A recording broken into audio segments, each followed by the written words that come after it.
दोस्तों तुसीं वेखदे पे अपना देश पंजाब टीवी ते मैं तुहाडा मेज़बान मुहम्मद नदीम खरल। सब तो पहले तो मेरे चैनल को करो सबसक्राइब ते बैल आइकन का बटन दबाओ कि मेरी हर आने वाली नवी वीडियो तुहाडे तक पहुंच सके। दोस्तों वीडियो इन्ना शेयर करा करो कि 2 महीने के तकरीबन 4000 सबसक्राइबर जोड़े ने तुहाडे वीर नूं मिलने चाहिए ने। तुहाडे वीर नूं तुसीं बड़ा देखिया अर्शद टीवी ते, हुण तुहाडे वीर ने अपना चैनल बनाया अपना देश पंजाब ते बड़ियां सोहणियां चंगियां झोटियां नीली रावी दियां लैण वास्ते खरीदण वास्ते ते वेखण वास्ते मेरे चैनल को सबसक्राइब करो तो बैल आइकन भी दबाओ कि मेरी नवी जी वीडियो टक तुहाडे दिल विच वजे। तुसीं भरा नूं वेखो तो लाइक कमेंट करो तो शेयर करो। अज भी तुहाडे वास्ते एक बड़ी नवी वीडियो लैके आया जनाब। वो है जी 3 मझां खड़ियां ने जनाब सज्जरा, एक सून तैयार है, 2 सूइयां पीछे बच्चे है ने, एक मीणी भी है, एक परसेंट मुच्चा है, दोवें झोटियां ने, एक दोवें दुस्सां झोटियां ने बल्कि 3 ही दुसरा ने। एक सून तैयार है, एक जी हैगी वो 2 सूइयां हुई ने। फिर तुहाडे वास्ते लैके आए जनाब अल्लाह दिता डेयरी फार्म चों, क्योंकि साडा काम है व्यापार का। चाचा जी ने साडे ते ये रोजाना की बेस से नवीं मझां लैके आते हैं, नवीं जानवर तो खूबसूरत मझां ते झोटियां ते वैड़ां। तो कैमरामैन साहब जोड़े है मेरे को आके पूरा मझ विखाते हैं। तो फिर चाचा अल्लाह तेन पुछने चाचा अल्लाह मझ किन्ने दी है तो किस तरह। कैमरामैन साहब का चड्डा भी विखाया जी मझ पूरा पूरा कैमरा लगाओ जी चड्डे के पीछे। इधर आ जाओ मेरे को इस पास आ जाओ। यह देखो जी पूरा मुठ का थन है, प्योर नीली रावी की मझ है जनाब, खूबसूरत पूरा मुठ का थन लगे। ये सून तैयार है जी, ये 10 तो 15 दिन लेंदी है। यह थन तुम देख सकते हो पूरा मुठ का।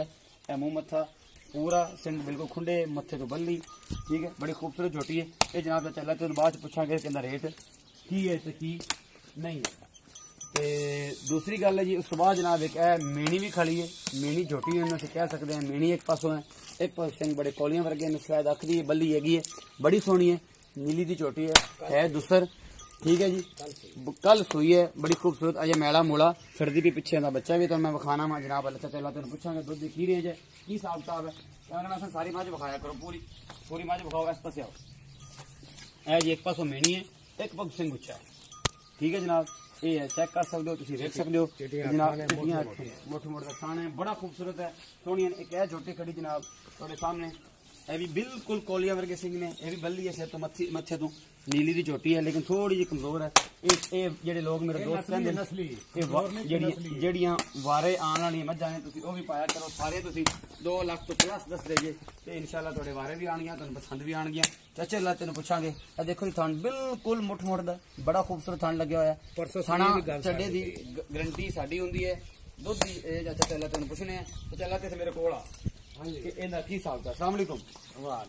चला तो जी सब तो पहले मझ विखाई है जी सून तैयार है, आ पहले नंबर है। हाँ जी इनके की पैसे ने ते ये अपन फाइनल किन्ने च दोगे तो दुध की रेंज करेगी ते इनकी की गारंटी तुसीं देनी है। जे ना खराब होई तो घरे आ जाए जी, वापस पैसे मंगवा लांगा मैं। दुध देवे दी उठ जाते 18 किलो, असी 16 किलो की बान करांगे, ठीक है। मुल इंदा 2,30,000 5,000 रुपया तेन छड्डांगे, 5,000 रुपये छड्डांगे। हाँ ठीक हो गया। ते मेहरबानी है थोड़ा मोहब्बत हैगी है। जे 16 लीटर करेगी इंशाल्लाह थोड़े घर करेगी। जी ए झोटी खड़ी मेणी एक पास नीवा एक उच्चा है, इनका की रेट है, इनका की सागता है इंदा जी इस टाइम आगे टाइम बौले दे विच 12 किलो दुध है। 12 किलो दुध। हाँ ते 1,95,000 दी तोनू देवांगे। मुल भावें 2 लाख कराएगा, मुल 2 लाख कराएगा, लेकिन 1,95,000 तुम फाइनल देना। दुध 12 किलो है पक्का 12। सोहनी झोटी हैगी, मुठ का थाना है, बिल्कुल नीली रावी दी है, कोई शक नहीं है। वेखो जी पशम केडी है, ये सारी दरिया दी मझां आंदियां ने साडे कोल, इन्हां च कोई शक नहीं है। उस बाद अच्छा जी है खड़ी कॉल दे सिंघां वाली, इन्हां दी कहना भी झोटी बड़ी सोहनी नस्ली मैनूं नजर आ। ये नस्ली है, तुसीं मैनूं दसो कि इहदा थान वे कितना खूबसूरत है। ए जी बड़ी असील है। ए मैं तुहानूं इहदी थार भी जिहड़ी मेरे को नहीं निकली, मैं कोशिश पूरी की थी क्योंकि मैनूं चोणियां नहीं आंदियां। इहदे की पैसे ने चाचा जी इहने भी दस्सिया दुध दी की रेंज है थल्ले। इहदे 12 किलो हाजिर टाइम दुध देंदा 12 किलो। हां ए जनाब इहदे पीछे इहदे जानवर ने दो जी सुइयां ने पीछे दो का शाह कट्टी एक कल सुई एक कट्टी है जी, ये पीछे कट्टी है जी, वो भी एक आ भी कट्टी। इन्हां दोनों दे पीछे कट्टियां जी नवीं सुइयां ने झोटियां, इन्हां दोनों पीछे ए काली जी प्योर नीली दी कट्टी है, शाह काली। इहदे किसी पासे कोई डब नहीं है, कोई कुछ नहीं, शाह काली है। अखां भी कालियां ने, अखां भी कालियां दी जनाब, प्योर नीली दी कट्टी। सारी दरिया दी मझां आउंदियां ने जनाब।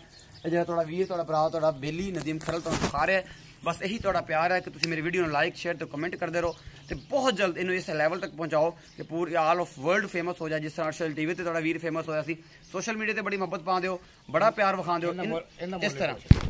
ਹਾਂ ਇਹਦਾ ਮੁੱਲ ਦੱਸਿਆ ਨਹੀਂ ਸਾਨੂੰ, ਇਹਦਾ ਮੁੱਲ ਕਿੰਨਾ ਸੀ? ਇਹਦਾ ਮੁੱਲ ਜੀ 190 ਤੇ ਦਿਆਂ ਦੇ 185 ਦੀ। 185 ਦੇ ਫਾਈਨਲ ਦੇ ਦਿਓ। ਫਾਈਨਲ ਦਿਆਂ ਦੇ। ਕੱਲ ਅਸੀਂ ਇਹ ਮੰਡੀ ਵੀ ਪਾ ਦੇਣੀਆਂ ਨੇ ਜੇ ਨਾ ਚੱਲੀਆਂ ਤਾਂ। ਅਗਰ ਨਾ ਚੱਲੀਆਂ ਕਿਸੇ ਨੇ ਨਹੀਂ ਖਰੀਦੀਆਂ ਤੇ ਮੰਡੀ ਚਲੀ ਜਾਣਗੇ, ਉੱਥੇ ਤੇ ਫਿਰ ਹੱਸ ਕੇ ਜਾਨਵਰ ਵੇਚੀ ਜਾਂਦਾ, ਵੇਚ ਕੇ ਵਪਾਰੀ ਆਉਂਦੇ ਨੇ। ਜਿਹੜੇ ਬੰਦੇ ਨੇ ਖਰੀਦਣੇ ਮੇਰੇ ਨਾਲ ਰਾਬਤਾ ਕਰ ਸਕਦੇ, ਘਰੋਂ ਹੀ ਖਰੀਦ ਸਕਦੇ ਨੇ। ਕੋਈ ਤੁਹਾਨੂੰ ਮੰਡੀ ਦਾ ਕਿਰਾਇਆ ਜਾਂ ਕੋਈ ਜਿਹੜੀ ਚੀਜ਼ਾਂ ਨੇ ਉਹ ਬਚ ਜਾਣੀ, ਕਿਉਂਕਿ ਮੰਡੀ ਤਕਰੀਬਨ ਤੋਂ 40 ਕਿਲੋਮੀਟਰ ਦੂਰ ਹੈ, 50 ਕਿਲੋਮੀਟਰ।